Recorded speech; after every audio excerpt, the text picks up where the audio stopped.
Hello everybody. Today I will be teaching you how to play chess. I will do this by running through a sample game, and as you follow along I will show you how the pieces move, how to set up the board, how to attack, how to defend, and hopefully by the end of it you will be able to play chess on your own, or at least play a little bit better than you were able to before. Okay, when the board is in front of you, you have to make sure that on the bottom right hand corner it's a light square, and on the bottom left a dark square. If there are letters and numbers on your board which are used to record your moves, as you can see here on the right side of the screen, then you want to make sure the A1 square is in the bottom left on the white side pieces of the board. Okay, then if the board is set up correctly with the light square on the bottom right, you want the second row from each side to have nothing but pawns on both sides of the board, and on the back row of each side you will set up the rest of your pieces. On the outside corners we'll have the rooks. Beside the rooks we'll have the knights, then bishops, then in the center your king and your queen. The queen will always be set up in the starting position on her own color. So the light squared queen will be on the light square and the dark squared queen will be on the dark square. So now that we have the pieces set up correctly on the board, let us begin with the game. First, we will move a pawn. Pawns, on their first move, may move 1 or 2 squares forward, but after their initial first move, then they can only move 1 square at a time afterwards. So our first move will be pawn to the E4 square. So as you can see, we moved it out 2 squares. On its first move, we could have moved 1 or 2.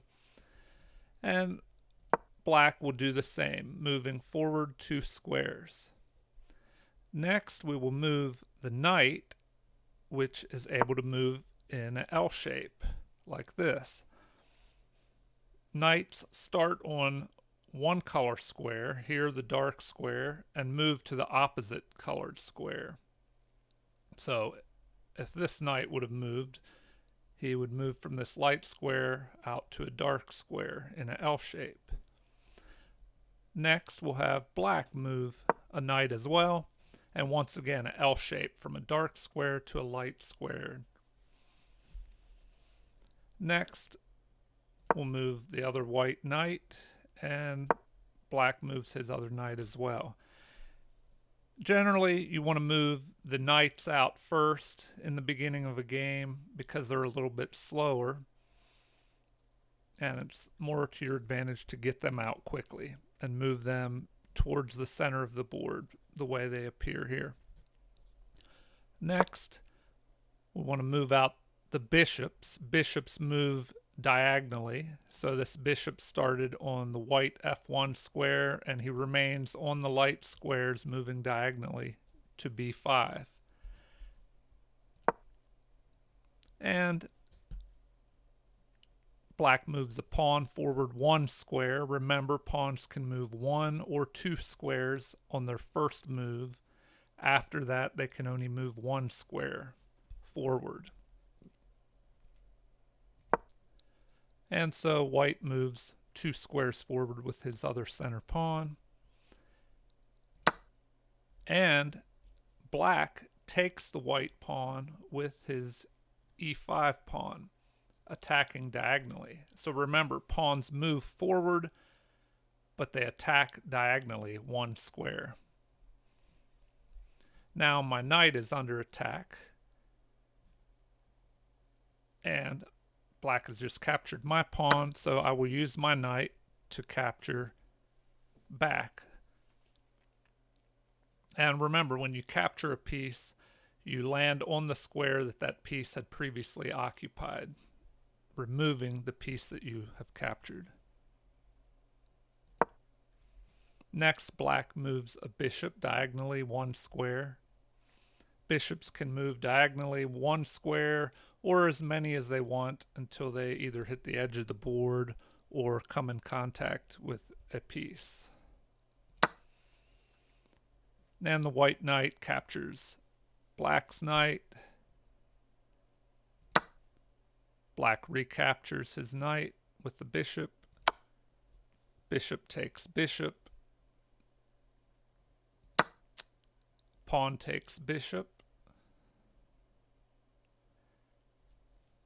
And white develops his other bishop on the dark square at c1 to the dark square at e3.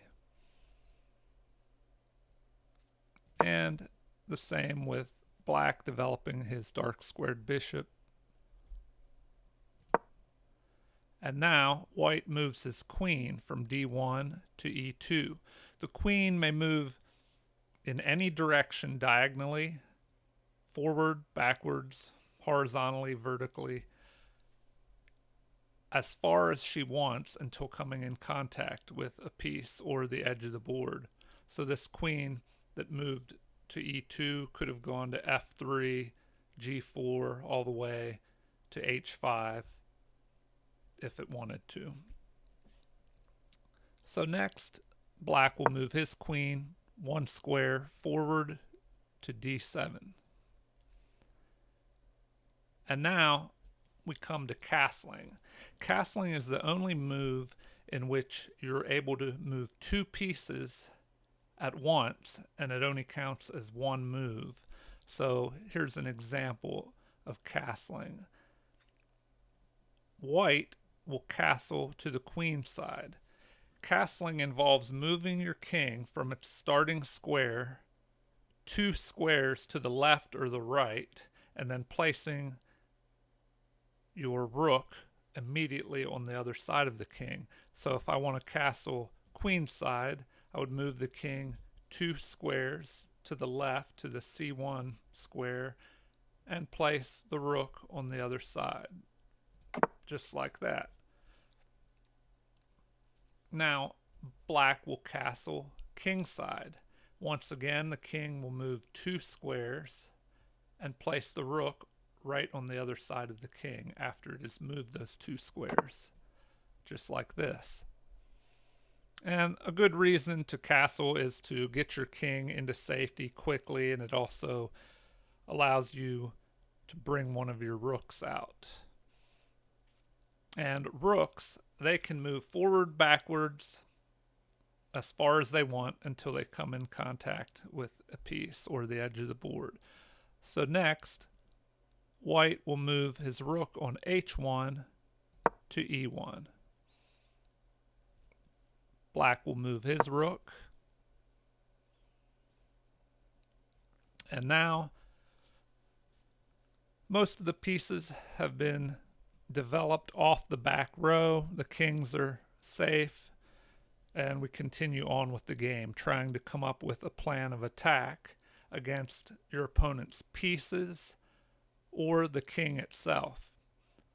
In chess, the goal of the game is to checkmate the king, and this is done by attacking the king and not allowing the king any way to escape that attack, which we will show you later in the game. So let us proceed. White moves a pawn to f3. Black begins an attack towards the king with his pawn leading the charge. White moves his pawn to a4 to stop this pawn.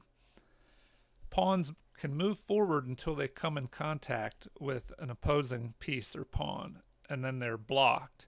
The only way to continue moving forward would be to attack something on the diagonal. So if there was a piece on b4, then this a5 pawn could attack that.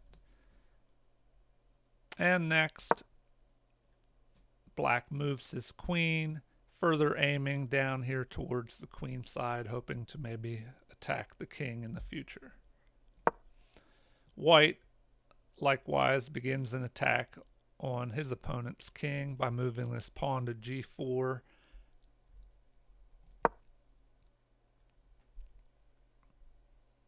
Black moves the rook.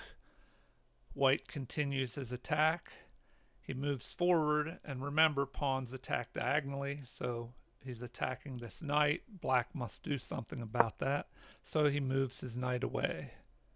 And white continues moving pawns, enabling him to get closer to attacking the enemy king. And now black has doubled his rooks. Rooks are a little stronger when they protect each other by this doubling up method here. As you see, both of them are aimed down this line and they can attack this pawn. So if you have two rooks attacking and only the king protecting this pawn, it presents a dangerous problem for white. He must either protect this pawn from this double attack or counterattack, which is what he does in the game by moving a pawn forward to f5 and attacking the queen on e6. The queen moves out of this attack, but also attacks white's queen. White decides to attack and trade the queens. Black recaptures his queen. And now white prepares an attack towards black's king by putting his rook on g1. White gives his king some breathing room, and white presses the attack. Now here, the white pawn on g6 has attacked the king, putting him in check. Anytime your king is under attack, you must get your king out of the attack, if at all possible. Whenever a king is being attacked, there are three options: to kill the piece that is attacking, to block by putting a piece in between, but as these two pieces are so close together, there's no way to block with another piece. And finally, the king may run. Here, black decides to capture the enemy piece that's attacking the king. White captures back, attacking the king again, forcing the king to move. The king moves closer to the center of the action. And white moves a pawn forward to protect this further pawn, and hoping maybe to push one of his pawns all the way to the other side of the board. Once a pawn reaches the opponent's side of the board and gets to the end, he has the option of promoting that pawn to any of the other pieces except for the king. And usually the pawn is promoted to the queen because the queen is one of the most powerful pieces, and usually that is chosen as the piece that is the pawn is promoted to. And next, black decides to head closer to white's queen side, attacking this pawn on a4 with the knight and the rook, and it's only protected by the knight. So white captures the knight with his bishop. The bishop is recaptured with black's pawn. And now a tricky move where white moves his knight, the only piece that was protecting both of these pawns, on a4 and e4. So it appears that black may pick up a free pawn, which is what he does, taking this pawn on e4 with his rook. But it allows white to move the knight to d4, attacking the king. Remember, whenever your king is attacked, put in check, there are three options: kill the attacker, block, but that is not possible with the knight, or run.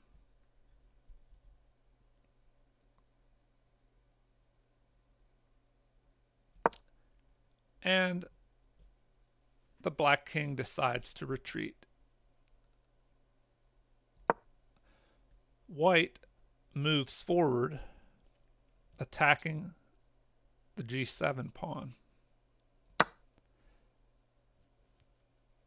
White's pawn is captured, but this allows the other pawn on g6 to move to g7 and get closer to a possibility of promoting to a more valuable piece. And black blocks this possible promotion by placing his rook on g8.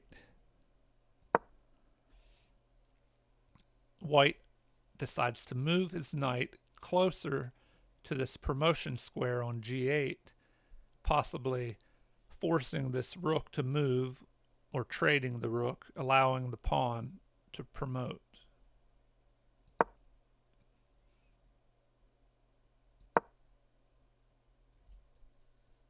White moves closer to being able to promote by removing this pawn. Moving this rook. The rook retreats. The pawn moves forward, promoting to a queen. Black removes the queen with the rook, and white takes the rook with his knight. Black moves his king closer to the center of the board, preparing to use it later in the game, but white trades his bishop, trades black's bishop for his knight. The king retakes. Rook to e1. Black retreats his rook, but white captures the rook and black recaptures with the pawn. And now we see an unbalanced position where black has 3 additional pawns, but white has this rook, which has much more mobility than the pawns, and he may be able to use this rook to pick off these pawns and possibly promote his one of his remaining pawns. White attacks the pawn on h5. Black decides to counterattack on the queen side. And now we will go through a few moves to see how the game progresses. White captures, black captures. White moves his king into the center of the board. And usually when playing chess, you want to keep your king safe throughout the game, but as it progresses toward the end game, the king is able to come out and participate in the action by attacking the enemy pawns. White attacks the a4 pawn with his rook. The pawn moves. White captures, and black moves his king into the center, as does white. And here we see the better mobility of the rook, as it was able to travel all the way across the board to attack this pawn on the other side. And white moves pawn to c4, checking the king, forcing that king to retreat, as he cannot capture because the pawn is protected by the rook. King retreats to the e6 square, and the white rook captures the a5 pawn, clearing the way for this a3 pawn to move forward and attempt a promotion.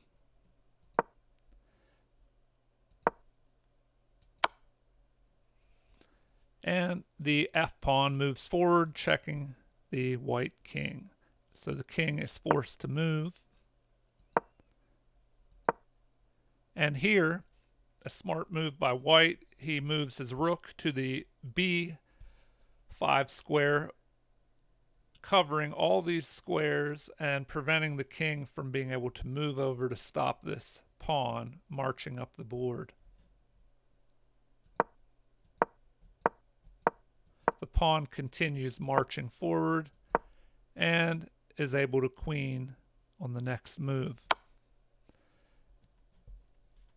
As the pawn promotes, it now places this king in check, and the king must move out. So he attempts to flee, but the game is about over. Black king is close to being trapped and checkmated. Check to the black king. As he flees, the white pieces close in on him. Check again. And checkmate. We see here the checkmated position. The black king is under attack by the queen, and he has no escape squares, as all these squares on f6, g6, and h6 are covered by the rook. The queen covers the remaining squares, and the king cannot capture the queen as it is protected by the king. So today we played through a game, and hopefully you got a little better understanding of how the pieces move, how to set up the board, and how to play through a game. And I hope this helps you in the future as you are learning chess on your own. Thank you very much, and if you enjoyed this, please remember to like and subscribe. Thank you.